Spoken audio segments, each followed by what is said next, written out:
Look at.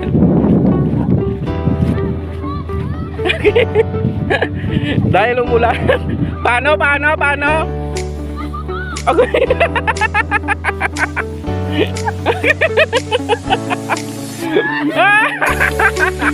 Paano? Sige, gusto ko makita ko paano maglumpat ma. Magago, hindi ka na magdamo na uran, bro. Okay.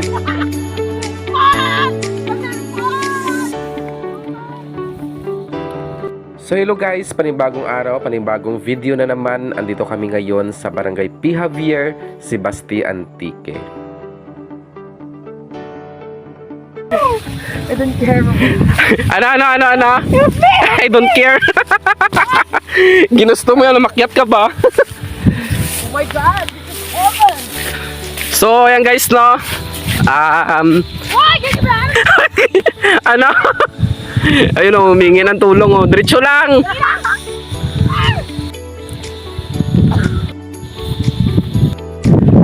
So, ayan o, napakaganda dito. Ayan. Tapos, kung nakikita nyo yan, yung palayan na yan, yan, dati yan kaingin or ginawang deforestation ng tao dito. Pero ngayon, meron na siyang mga golden na bunga. Ayan. Yun. Ganda na, may bunga doon na ako. Ayan. Makita ko sa inyo. Tapos, diba, napakaganda, diba? Yun, kahit na pinutol nila yung mga puno, yung naging result naman is naging kabuhayan ng mga tao. So hindi nila pinatayo, pinutulan nila yung mga sanga hanggang doon yan. So ginawa nilang kaingin. Tapos yung Barangay P. Javier andoon sa kulay blue na yun. Ayan. Tapos andoon naman yung Barangay Aligre, ayun doon side na yun. So ayun yung Barangay Bakalan sa kabila. So makikita yun o, puro gold na yung paligid kasi anihan na dito. Ayun o, may kaingin din doon na ginawa. Tapos punta doon. Tapos yun naman sa Bakalan. Yan. And then pag tanaw mo dito, ayun yung housing. Ayun. And guys, no, napakaganda talaga ng view dito sa taas. Tapos maganda pa yung hangin kasi fresh na fresh yung hangin sa taas. So yung na-feature ko nung nakaraan sa aking vlog noong April or May ba yun. So ito yung area kung saan po yun na sinabi ko dati na na kanilang pinutol yung mga puno. So yun. So punta yan doon. Tapos ani na yung mga palay dito. Ito po yung native na palay. Yan. Nakikita. Kulay violet siya. Ayan. Na itim.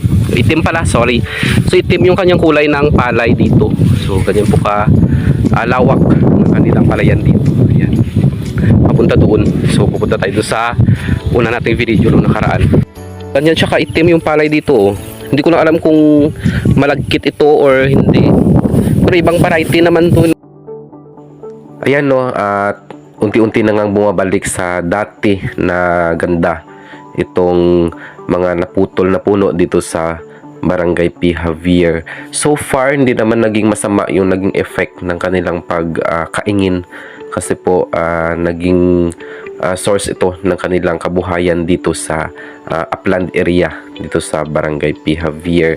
So yun lamang po no, so dapat hindi siya uubusin sa susunod na mga panahon or kung magkakaingin naman sila ulit yung area lang kung saan sila magtatanim ulit no. So ganyan lang dapat yung gagawin, hindi siya papatayin, babawasan lang yung kanyang mga sanga para at least naman no muli siyang mabubuhay kapag tag-ulan na or after ng kanilang anihan. So ayun lamang po no, yung aming adventure dito sa Barangay P. Javier. So maraming salamat po ulit sa panunood ng aking mga feature dito sa aking Facebook page at saka sa aking Facebook account, tapos po sa aking YouTube channel. So maraming salamat po sa patuloy na suporta na inyong binibigay sa akin. So ito pala no, yung behind the scenes na nangyari sa amin nung pagpunta namin dito sa Barangay P. Javier, kasi naabutan kami ng ulan.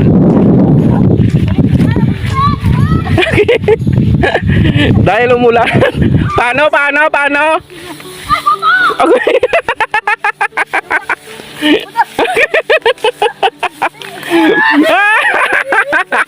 Paano? Sige, gusto ko rin makita ko paano maglumpat ba? Magago, hindi ka na magdamo lamuran, bro. Okay. Salpan! Ang salpan! Dahil umuulan, tumatago. Bagay. Sus ako. Ano? Pagkain. Inuulan sila pero ako. Sulor pagkain. Pagkain is life na nga.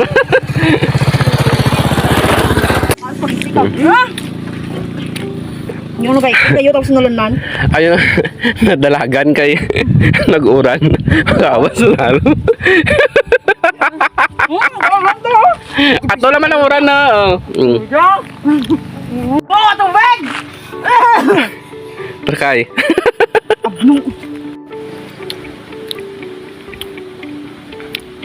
Di ba?